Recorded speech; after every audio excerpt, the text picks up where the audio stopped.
छुट्टी है। Sir start करें।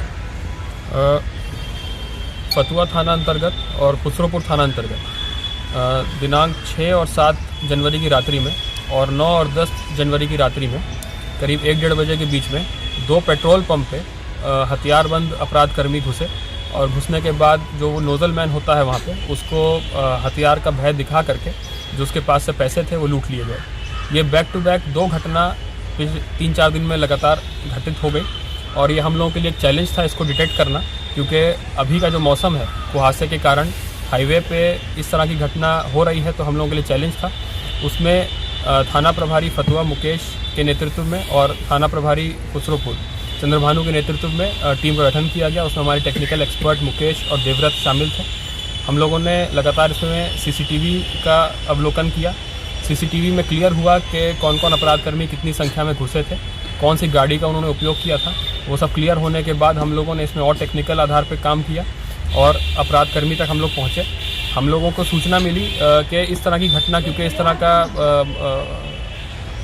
इन्वायरमेंट है यहाँ पे, तो फिर से घटना हो सकती है।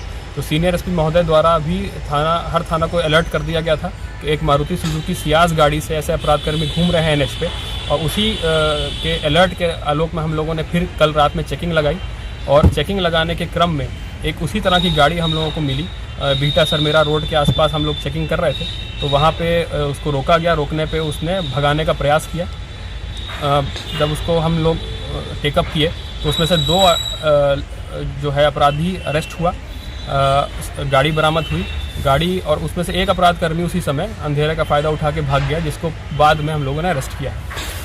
गाड़ी की चेकिंग के दौरान हम लोगों को एक हथियार मिला, देसी कट्टा मिला, 2 जिंदा राउंड मिले, और ये वही हथियार है जो कि अपराधियों ने घटना को करने के लिए इसको इस्तेमाल किया था, जो कि सीसीटीवी में भी ये हथियार दिख रहा है। इसके अलावा गाड़ी में से करीब 6,000 रुपये बरामद हुए और इसके अलावा जो पेट्रोल पंप से लूट हुई थी वहाँ की जो पर्ची थी, स्लिप थी, जो बिल थे, वो सब हम लोगों को बरामद हुए। इनसे और हम लोगों ने पूछताछ किया तो क्लियर हो गया कि जो 2 घटना हुई थी वो इन लोगों का हाथ था। उसके अलावा इन लोगों ने स्वीकार किया इनका एक और साथी जो कि इस्लामपुर का नालंदा का रहने वाला है, वो भी इस घटना में शामिल था। तो हमने तुरंत इस्लामपुर थाना प्रभारी को सूचना दिया, उसके बारे में बताया और त्वरित कार्रवाई वहाँ से भी करते हुए उनको रेड किया गया।